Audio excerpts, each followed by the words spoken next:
I was thinking this morning of a couple of calls that really spoke to me later in yesterday's show. Tony, who declared that the Bills are wasting Josh Allen's career narrative needs to be dead. Mm-hmm. I thought that was really, really strong. Yep. And I think I agree. I didn't spend a lot of time saying they were wasting his career, but... No, I don't think I've ever said it one time.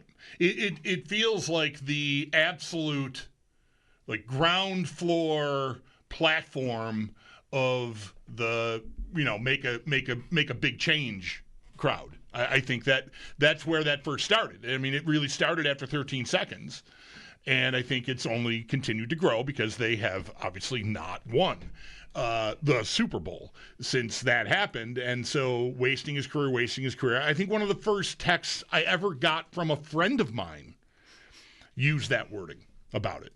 Because I did a show, you were away, and it was after that, but I don't know when it was, but it was, sometime after. And I felt like, I think I want to revisit this, because are people out there wanting to replace the coach? Because at the time I thought that sounded insane. I thought it was 4 years ago now. I thought that sounded crazy. And a friend of mine who I respect a lot, that I consider to be somewhat, not overreactionary type fan guy, said, I'm starting to worry about it. You don't want to waste Josh Allen's prime. Something like that kind of phrasing. And I thought, okay, well, that's a leg to stand on. But yeah, I think, look, there's so much that we just never are going to know about how things, how the sausage gets actually made. And, the more social media is bombarded with different people with varying degrees of credibility. I mean, I'm not saying that they're all lacking credibility. A lot of them have a lot of it. Cutting up the tape and saying you should have done this, and you should have slid this way, should have slid that way. You got to recognize this. You can't.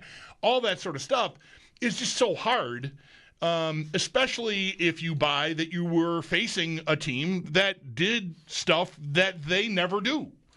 And that, I believe that from the Bills.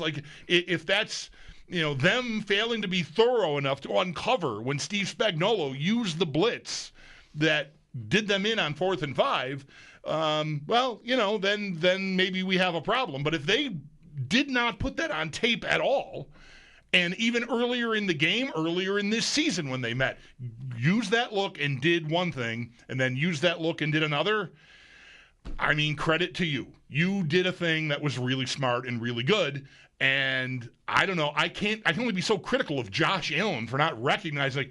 I think with the crowd roaring and not being able to talk, boy, I bet they're going to do this instead. How in the world is he supposed to process that? Well, that's one play. Right. Sure.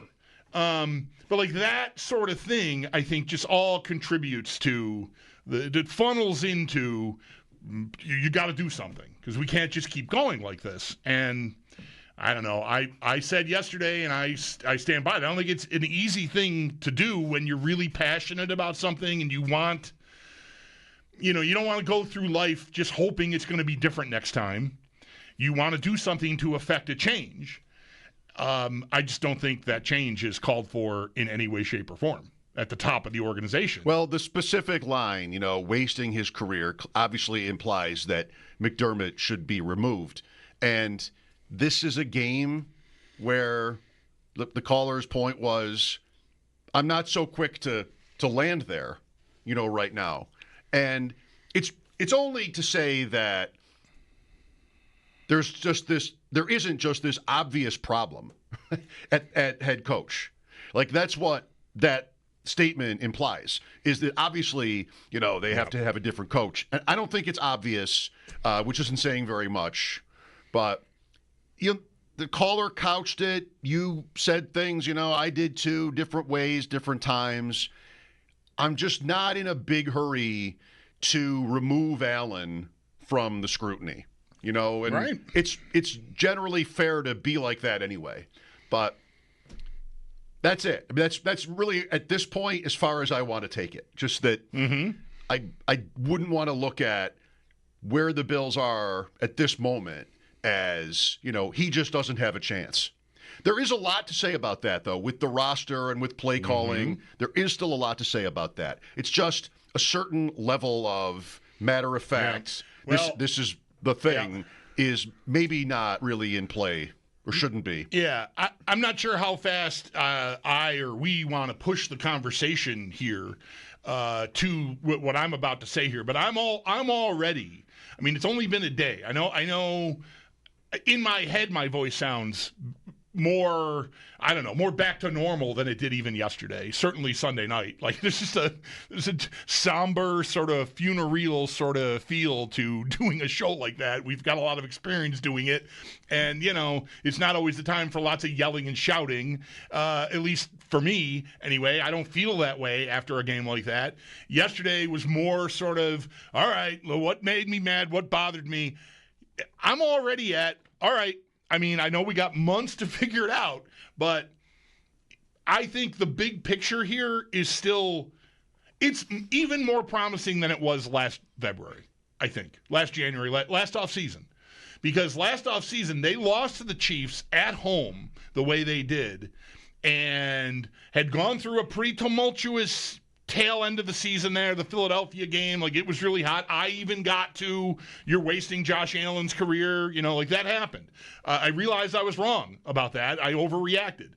But you got to the offseason, and the window closing talk, I think, was as credible as it could ever be. Hyde, Poyer, Tre'Davious White, what Diggs, I never thought they would move Diggs, but they did.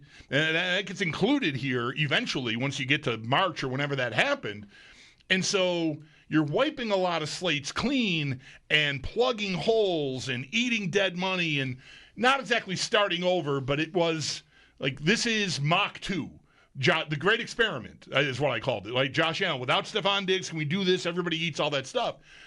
I don't know what they'll end up doing this spring to retool the team.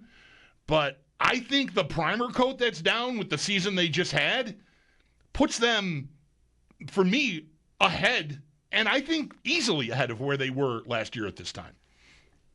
After losing a round earlier to Kansas City, the round doesn't really matter. It's the opponent that matters the most.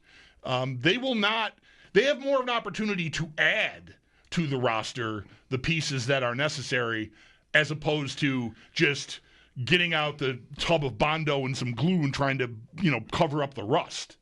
So I feel kind of good about that. You're in a painting mood. I guess so, yeah. My artistic side is coming out. I don't know. I feel like the last year was more like what can I plug in where? Do I have enough round pieces to fit the round holes and square pieces to fit the square ones? I think there's less uncertainty about most of that, and instead we can argue about whether they should make a play for a stud, fill in what your preference is, stud receiver, pass catcher, stud defensive end, stud defensive tackle, stud corner, stud safety. I mean, stud anything. Like, they don't have spots to fill in areas that they can improve, but it's just way different than needing to replace, most of your secondary, which is where they were last offseason. I guess I don't know if I agree yet. Do I feel better about them overall than last year at this time? I mean, a lot of that change was necessary and not necessarily scary. To me also, Diggs was unexpected, but I still liked that they had him and figured that, just run it back with a few fresh faces, and we'll see. One thing that I guess I would say wasn't my favorite last year, and really still isn't my favorite, is the whole reliance on the running game again. And it's one of yesterday, I know at this time early in the show yesterday, just like there were so many facets of analysis of this game that were really two-sided, should it have been more James Cook or should it have been less and more Allen, just sort of going with your big gun. So, it'll get sorted out here. Yeah, I don't I'm not as worried about a reliance on the running game because they were the second highest scoring team in football and even still got their 29 against Kansas City. But I do think that if you're zooming out from how it ended and how it all went, even just how the playoffs looked, really the kind of team they were, whether or not you need to spend $35 million for the highest end receiver you can find is one thing. But finding someone that can beat someone that you can just count on, whether that's a draft pick. I mean, Xavier Worthy was a draft pick, 2 picks ahead of where the Bills will be picking this year, and was a very impactful player eventually for Kansas City. Didn't start out great, a little maybe similar to Rashee Rice the year before, who, by the way, the Chiefs will get back next year. Yeah, they're actually set up now with those 2 guys. Yeah. So I still think the need for someone on the outside that can just be a problem for defenses is necessary. That's going to be on the list of things I want to do. Augment what they're doing, because I don't want to just run back with a bunch of workmen like Mac Hollinses. They all serve their role and maybe even surprised at times. Hollins had a very nice game on Sunday in a losing effort, but it's a nice Mac Hollins game. Yeah, but I still think I need another elite guy out there, and but to me that's not connected to their run heavy, because run heavy works. The point I was headed to though is, last year at this time, not remembering exactly how I felt in this context, but last year at this time, changes were coming, and it didn't have to be bad that changes were coming. This year, you want an X receiver. Well, they just took 2 cracks with their first draft pick at a difference-making playmaker, and so far they kind of went 0 for 2.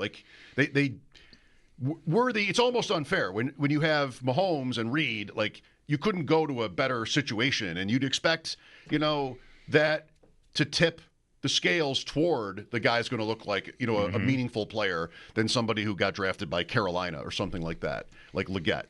But I don't know, it is what it is. And so I don't have changes coming necessarily in spots where I think I'd like to be better. That's the point. That Coleman and Kincaid for 2, and maybe Hollins is a free agent, but wouldn't they? Sure, if it's similarly modest contract. I mean, it depends on how realistic he is about, or really, I guess it depends on what his market is.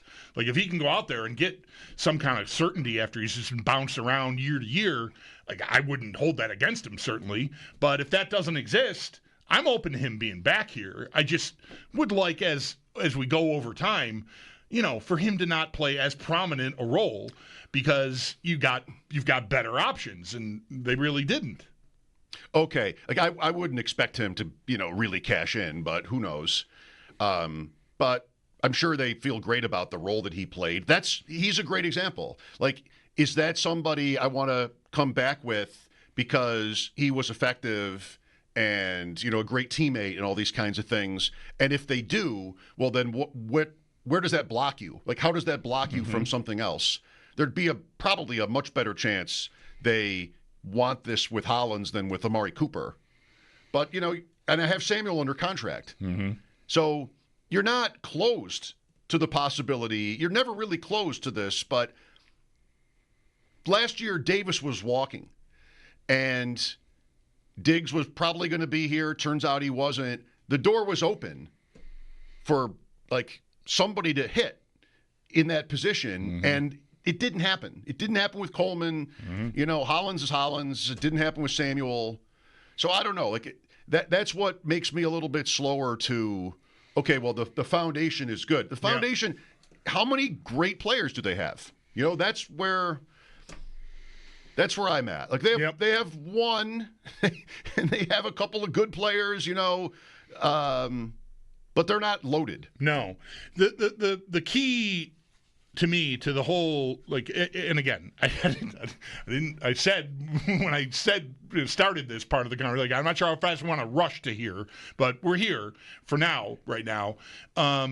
Cooper, I think, is a key element of that. Not that he's someone that I would be really that desperate or really interested in re-signing. I think at his age and what the contract might look like doesn't sound like the buy I'd want to really be making. But the fact that if they want to keep Hollins, which is entirely foreseeable, then you've got everybody you had to start the year. And what did they do once they started the year? They went and made a trade for Amari Cooper. So I think unless they're just expecting Keon Coleman to ascend at some rate that I don't think is realistic given what he's done so far.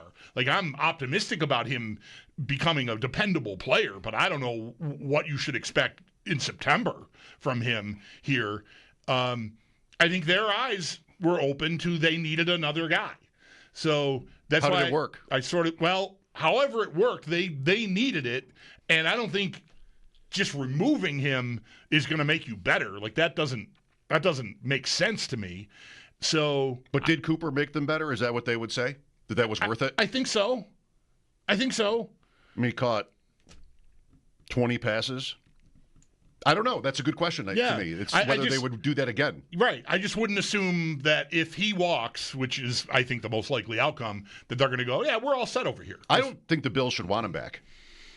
He didn't really do anything, and he did look old and slow in the end and really didn't help them. So the idea was, because he wasn't putting numbers up, the idea was, well, he's actually helping them in other ways. And I guess. But that's just to finish like where we started. There were two calls yesterday, and one was this one about like whether they're wasting Allen, and it took us down this particular road. I love the guy who just, nailed a point about, this was a close game, but the Chiefs were better at everything. For as close as the game was, Allen was this, Mahomes was better. Defense was this, theirs was better. Like, he went point by point through the whole, both teams. Coaching, better. What happened at the end of the game? Kansas City had a move, and the Bills didn't know what to do with it. And I don't know how many moves like that the Bills had for the Chiefs in this game. How many plays were there like, oh, wow, Mahomes was confused. They had a turnover that was their own mistake, the botched snap. Like, that was it. Nobody came up with anything. Defense, again, in a playoff game against Kansas City, and here we are. So those were a couple of highlights, I guess, even though it's not a fun conversation.